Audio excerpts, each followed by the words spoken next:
Perdagangan saham di Bursa Efek telah dibuka. Selanjutnya kita akan mencermati kinerja perdagangan saham hari ini.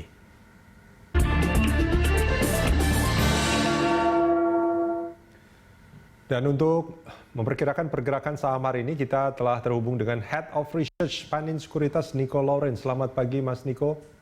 Selamat pagi, Mas. Ini kalau kita melihat grafik di bursa, di awal memang kita melihat itu nampaknya cukup optimis ya, bergerak di zona hijau, tapi kemudian dia langsung turun ke bawah dan cukup dalam, tapi sekarang nampaknya sudah kembali ke zona hijau. Bagaimana prediksi Anda dengan pergerakan saham hari ini?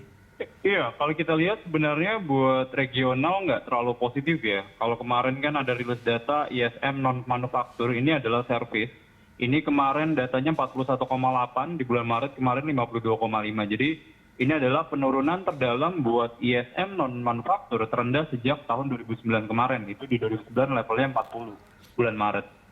Lalu buat dari regional, itu kemarin kan GDP buat di Hong Kong juga udah rilis ya, itu minus 8,9% di kuartalnya, itu terburuk sejak 1974. Jadi kalau kita lihat dari sisi global growth-nya nggak ada, ini dampaknya nggak akan positif buat pasar. Apalagi kemarin rilis data GDP Indonesia, itu kemarin cuma 2,97% secara tahunannya. Padahal ekspektasi pasar waktu itu 4%. Jadi dan secara kuartalan itu negatif ya, 2,41%. Jadi itu yang sebenarnya kita estimasi kita ini menjadi katalis negatif untuk pasar. Ya, memang diperkirakan sekitar 4,33% ya.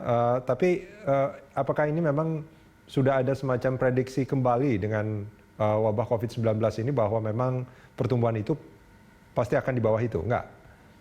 Ya, kalau buat dari ekspektasinya pemerintah buat yang at the worst scenario level itu minus 0,4% ya. Cuman kalau misalnya dan base case-nya itu sekitar 1,8 sampai 2,1%. Cuman kalau kita lihat ini mungkin bakal di bawah base case-nya pemerintah ya.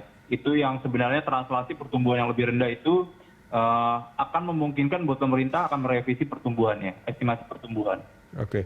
Nah, ini yang paling sangat mempengaruhi pergerakan indeks pada hari ini apa, Mas Niko? Kalau kita lihat sebenarnya pertama ini ya, terlalu terbangun optimisme terkait reopening the economy di New York ya. Jadi itu kan kemarin buat di California dan juga New York itu akan membuka perekonomiannya. Nah, cuma sebenarnya kalau kita lihat rilis data terbaru dari estimasi modelingnya John Hopkins, itu mereka memperkirakan jumlah kematian bisa naik per hari, itu 3.000. Sebelumnya range-nya itu sekitar 1.100 sampai 2.600. Terus kemarin penelitiannya IHME, ini yang modelnya sering dipakai oleh White House, itu memperkirakan buat sampai awal Agustus nanti kematian bisa mencapai 134.000, itu double at this level, itu yang sekarang 72.000 di US tingkat kematiannya. Jadi itu yang sebenarnya menurut kita masih bikin ketidakpastiannya itu masih tinggi ya dalam jangka pendeknya. Oke, artinya ini kalau kita melihat memang ada beberapa negara yang mencoba untuk melonggarkan lockdown-nya, itu akan menggerakkan ekonomi, tapi di sisi lain akan ada risiko sebetulnya yang cukup tinggi, akan banyak orang yang terinfeksi.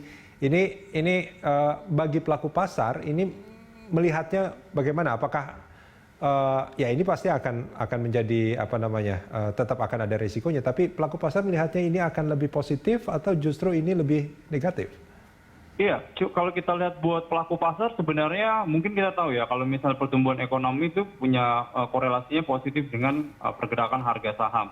Nah, kalau kita lihat kenaikan indeks belakangan ini, apalagi khususnya buat yang IHSG ya, itu tidak didorong oleh masuknya dana asing.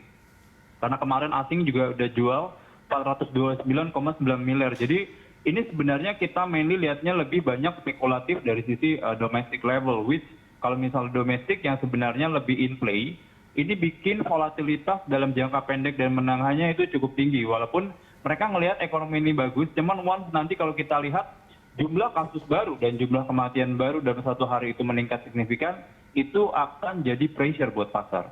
Oke, artinya boleh kalau saya katakan mungkin dalam waktu yang sangat-sangat singkat ini kelihatannya memang pelonggaran lockdown itu akan menjadi positif, tapi akan melihat dampaknya kemudian baru itu akan ditentukan bagaimana pelaku pasar akan bertindak gitu ya?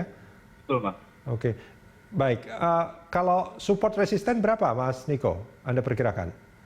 Iya, kalau hari ini kita lihatnya bisa di level 4.580 ya di support levelnya.